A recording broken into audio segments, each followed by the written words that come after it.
ఈ మహిళలు బాలబాలికల భద్రతపై అవగాహన సదస్సుకు ఇచ్చేసినటువంటి మన జిల్లా ఎస్పీ గారు శ్రీ పి జగదీష్ ఐపీఎస్ గారికి మరియు నారాయణ స్వామి గారికి మణికంఠ గారికి మరియు విజయలక్ష్మి గారికి మహబూబ్ బాషా డిఎస్పీ గారికి అందరికీ నమస్కారం. ముఖ్యంగా ఇక్కడ విచ్చేసినటువంటి విద్యార్థులకు మహిళలకి మరియు నా ప్రియ మిత్రులు print media and electronic media వాళ్ళకి ప్రత్యేకంగా అందరికీ ధన్యవాదాలు తెలియజేస్తున్నాను. నమస్కారం తెలియజేస్తున్నాను. ఇందాక మహిళా డిఎస్పీ సార్ చెప్పినారు, మహిళలు వారి భద్రత, బాలబాలికలు వారి భద్రత అనేటువంటి సందర్భం ఎందుకు వస్తుంది అని అంటే, మనం ఏ సందర్భంలోనైనా ఒంటరిగా ఉండి మనకి ఏదైనా అవసరం వచ్చింది అని అంటే మనం ఎవరి హెల్ప్ కోరుకోవాలి. ఒకవేళ మనం బయట ఉంటాము, ఒక్కోసారి నైట్ రాత్రిపూట ఉంటాం, బయట ఒంటరిగా ఉంటాము, మనకు తోడు ఎవరు ఉండరు, ఎవరన్నా హెల్ప్ కావాలి, ఏం లేదు హెల్ప్ మీకు ఎప్పుడు పోలీస్ డిపార్ట్మెంట్ ఎలవేళలా ఉంటుంది. ప్రభుత్వం ఎలవేళలా పోలీస్ డిపార్ట్మెంట్ మీ వెంటనే పెట్టింది, మీ వెంటనే ఉంటాము.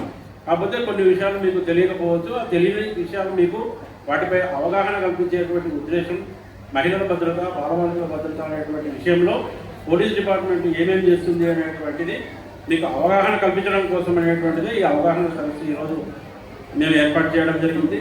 దానికి మనకు ముఖ్య అతిథిగా మన ఎస్పీ గారు రావడం జరిగింది.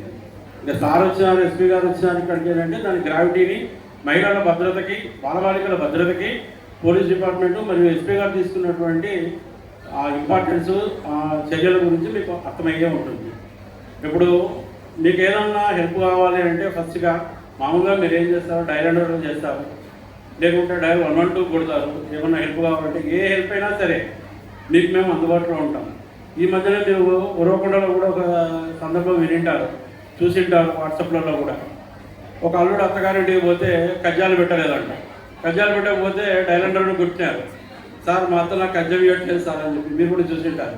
అంటే అట్లాంటి విషయం దగ్గర నుంచి పూర్తిగా మీ భద్రతను తీసుకునేటువంటి బాధ్యత మా మీద ఉంది, పోలీస్ డిపార్ట్మెంట్ మీద. మాకు ఉండేటువంటి ఈ వనరుల్ని మీరు వినియోగించుకోవాలనే ఉద్దేశంతో, వాటి గురించి తెలియజేయాలనేటువంటి ఉద్దేశంతో ఈ అవగాహన సదస్సును ఏర్పాటు చేయడం జరిగింది. డైల్ 100 కావచ్చు, 112 కావచ్చు, అదేవిధంగా శక్తి యాప్ కావచ్చు. శక్తి యాప్ ఇట్లాంటి యాప్లు అవి మీరు డౌన్లోడ్ చేసుకొని మీరు వినియోగించుకుంటే మీకు మీ పక్కన ఒక గన్మ్యాన్ ఉన్నట్టే, మీ అన్ననో తమ్ముడో, మీ నాన్ననో అమ్మనో ఎవరో ఒకరు ఉన్నట్టే ఉంటుంది. అంత ధైర్యం ఇస్తుంది అన్నట్టు. అదేవిధంగా ఇప్పుడు ఎస్పీ గారు కూడా ఈ మధ్య కూడా మనకు ఒకటి యాప్ యాడ్ చేయడం జరిగింది, ఈ స్త్రీ రక్ష గురించి. అది కూడా దాని గురించి కూడా ఇప్పుడు మన డిఎస్పీ గారు మొత్తం కూలంకషంగా వివరించడం జరిగింది. ఇటువంటి ఉన్నటువంటి యాప్లని, ఈ అవకాశాలని మీ అవసరం ఉన్నప్పుడు వినియోగించుకోండి. ఒకవేళ మీరు దాని అవసరం రాకపోవచ్చు, కానీ దాన్ని వినియోగించుకోండి, మీకు ధైర్యం ఉంటుంది. ఇప్పుడు నా కూతురే ఎక్కడన్నా బయటకు పోయింది అని అంటే ఇట్లాంటి యాప్లు వినియోగిస్తుంది, అట్లా అంటే మాకు ధైర్యంగా ఉంటుంది. నాకు కూడా నా చెల్లెలు కానీ, నా కూతురు కానీ, మా మిస్టర్ ఎవరైనా కానీ, మా ఇంటి ఫ్యామిలీ మెంబర్స్ కూడా వినియోగించాలని కోరుకుంటున్నాం. పోలీసుల హెల్ప్ ఎంత కావాలనో అంత తీసుకోండి. మీకోసమే మేమున్నాం, 24 hours మీకోసమే ఉంటాం. డే అండ్ నైట్ 24 గంటలు, 12 గంటలకు ఫోన్ చేసి 1 గంటకు ఫోన్ చేస్తే సార్ వాళ్ళు నిద్రపోతుంటారు అని మీరు అనుకోకూడదు. 24 గంటలు మేము మేల్కొనే ఉంటాము. మా టీం అంటే మేమంటే నేను రెస్ట్లో ఉన్నా కానీ నా టీం ఉంటుంది, నా సెకండ్ ఉంటుంది, నా టీం అంటూ ఉంటుంది అన్నట్టు. ఎల్లవేళలా పోలీసు మీ రక్షణ కోసం మేల్కొనే ఉంటాం. ఆల్వేస్ మీరు ఎప్పుడైనా మా సహాయాన్ని తీసుకోవచ్చు, మా హెల్ప్ను పొందవచ్చు. అదేవిధంగా పోక్సో యాక్ట్ గురించి కూడా ఒకవేళ జరగరాంది ఏదన్నా జరిగితే పోక్సో యాక్ట్ వల్ల అటువంటి సెక్షన్లు, నాన్ బెయిలబుల్, రిమాండ్ బెయిల్ సెక్షన్లు పెట్టి స్పీడీ ట్రయల్ చేసేసి కన్విక్షన్ వస్తుంది. ఈ మధ్యకాలంలో ఆంధ్రప్రదేశ్లో మీరు చూసింటారు, గౌరవ పెద్దలు చెప్పినట్టుగా ఆడవారి జోలికి కానీ, బాలబాలికల జోలికి కానీ, ముఖ్యంగా బాలికల జోలికి కానీ ఎవరైనా అన్యాయంగా జోలికి పోతే అదే ఆఖరి రోజు అవుతుంది అని పెద్దలు చెప్తున్నారు. అది మీరు గుర్తుపెట్టుకోవాలి. దానికి ఉదాహరణగా కూడా మన జిల్లాలో కానీ, పక్కపక్క జిల్లాలలో కానీ మీరు చూసింటారు. అదే విధంగా ఉంటుంది. మీరు ధైర్యంగా ఉండండి, మా సహాయాన్ని తీసుకోండి. పోక్సో యాక్ట్ కూడా ఆ విధంగా ఉంటుంది, స్పీడీ డిస్పోజల్ అవుతుంది. మీరు ధైర్యంగా ఉండండి. మేము మా శక్తి టీంలను కూడా మేము స్కూళ్ళకు కానీ, కాలేజీలకు కానీ పంపిస్తున్నాము. ఇవన్నిటి గురించి ఎక్స్ప్లెయిన్ చేస్తున్నాము. Plus good touch, bad touch అంటే ఏంటి, వాటి గురించి కూడా మీకు అవగాహన కల్పిస్తున్నాము. ధైర్యంగా ఉండండి. అదేవిధంగా బాల్య వివాహాల గురించి, చైల్డ్ మ్యారేజెస్ గురించి కూడా మేము చెప్పదలుచుకున్నాం. తల్లిదండ్రులకు చెప్పేది ఏంటంటే ఈ సందర్భంగా ఈ సభాముఖంగా చెప్పేది, ఏ పని చేసేవాళ్ళు ఆ పని చేయాలి. చదువుకునే వాళ్ళు చదువుకునేటట్టుగానే ఉండాలి. చదువుకునే వాళ్ళని తీసుకొచ్చేసి పనిలో పెట్టేసి, లేదంటే చదువుకునే వాళ్ళని చిన్న వయసులో తీసుకుని మైనర్లో తీసుకుపోయి పెళ్ళిళ్ళు చేసేసి చిన్న చిన్న వయసులోనే వాళ్ళు వాళ్ళ మానసికంగా కానీ శారీరకంగా కానీ ఎదగని వయసులో వాళ్ళకు పెద్ద పెద్ద బాధ్యతలు పెద్ద పెద్ద వస్తామంటే వాళ్ళు నలిగిపోతారు. వాళ్ళ ఆరోగ్యం కూడా బాగుండదు. అందుకనే బాగా చదువుకున్న తర్వాత వాళ్ళ కాళ్ళపై వాళ్ళు నిలబడిన తర్వాత ఎవరికైనా పెళ్లి చేయాలనేటువంటి ఆలోచన రావాలి. పిల్లలు మీరు కూడా చదువుకునే వయసులో చదువు గురించే ఆలోచించాలి. చదువుకునే విషయంలో వేరే వాటి గురించి ఆలోచించాలి. మొబైల్ కూడా మీరు యూజ్ చేసేటప్పుడు మొబైల్ వల్ల మనకు ఏం లాభాలు ఉన్నాయి, మొబైల్ వాడితే మనకు ఏం బెనిఫిట్స్ ఉన్నాయనేది ఆలోచించాలి. కానీ అందులో ఉండేటువంటి చెడు విషయాలు మనకు అవసరం లేదు. మొబైల్ వినియోగించండి, కానీ మన మంచికి వినియోగించండి.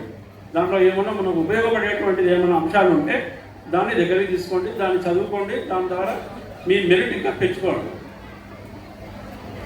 సైబర్ క్రైమ్ గురించి కూడా ఒక 2 విషయాలు. ఈ మధ్యకాలంలో సైబర్ క్రైమ్లు కూడా ఎక్కువగా మోసపోతున్నాము. ఏదంటే అది టచ్ చేసేసి ఏ లింక్ అంటే ఆ లింక్ ఓపెన్ చేసి నష్టపోతున్నారు. ఇందాక మన మణిగంట గారు చెప్తున్నారు గంజాయి గురించి ఉన్నది అట్లుంటుందని. ఏ ఇన్ఫర్మేషన్ అయినా సరే మా దృష్టికి తీసుకొని వచ్చినారంటే తక్షణం దానికి మ్యాక్సిమం రిజల్ట్ ఇస్తాం. మీరు ఎక్స్పెక్ట్ చేయని రిజల్ట్ ఇస్తాం. మీరు ఊహించరు రిజల్ట్ ఇచ్చే బాధ్యత నాది మాది. Thank you. అదేవిధంగా ఈ మధ్యకాలంలో మేము కానీ గవర్నమెంట్ కానీ ఎవరైనా కానీ ఈ ప్రజలకి పబ్లిక్కి ఈ భద్రత అనేటువంటి అంశంలో అక్కడ దాకా వెళ్తుందా? డయల్ 100ని అందరూ వినియోగిస్తున్నారా? 112ని అందరూ వినియోగిస్తున్నారా? చెక్ చేయ పరిస్థితి ఏమి? ఇట్లాంటి విషయాలలో మేము ఎవరైనా కానీ మిమ్మల్ని అడిగితే ఇటువంటి మీటింగులు జరిగినటువంటి ఈ మీటింగ్ను దృష్టిలో పెట్టుకొని దానికి ఆన్సర్ చేయాల్సిందిగా కోరుకుంటున్నాను. ఇక్కడ ఉన్నటువంటి మా స్టూడెంట్స్ ఉన్నారు, లేడీస్ ఉన్నారు, అందరం ఉన్నాము. ఈరోజు నైట్ ఇంటికి పోయినా ఉంటే నైట్ డిన్నర్ చేసేటప్పుడు, రాత్రి భోజనం చేసేటప్పుడు ఈ విషయాలన్నీ గుర్తుపెట్టుకోండి. ఈరోజు పోలీసు వాళ్ళు ఒక మీటింగ్ కండక్ట్ చేశారు. మహిళల గురించి మరియు బాలబాలికల గురించి ఒకటి మీటింగ్ కండక్ట్ చేసినారు. దాంట్లో భద్రత అనేటువంటి విషయాల గురించి ఎక్స్ప్లెయిన్ చేసినారు. ముఖ్యంగా శక్తి యాప్ గురించి ఎక్స్ప్లెయిన్ చేసినారు. మనం అందరం డౌన్లోడ్ చేసుకోవాలి. మీ మదర్కి చెప్పండి, నాన్నకి చెప్పండి, అన్నదమ్ములకి చెప్పండి, అందరికీ చెప్పండి. అందరికీ చెప్పేసి ఈ యాప్ల వల్ల కానీ ఈ ప్రభుత్వ విధానాల వల్ల కానీ వీటి వల్ల మ్యాక్సిమం మీరు హెల్ప్ పొందండి. Thank you very much. Thank you.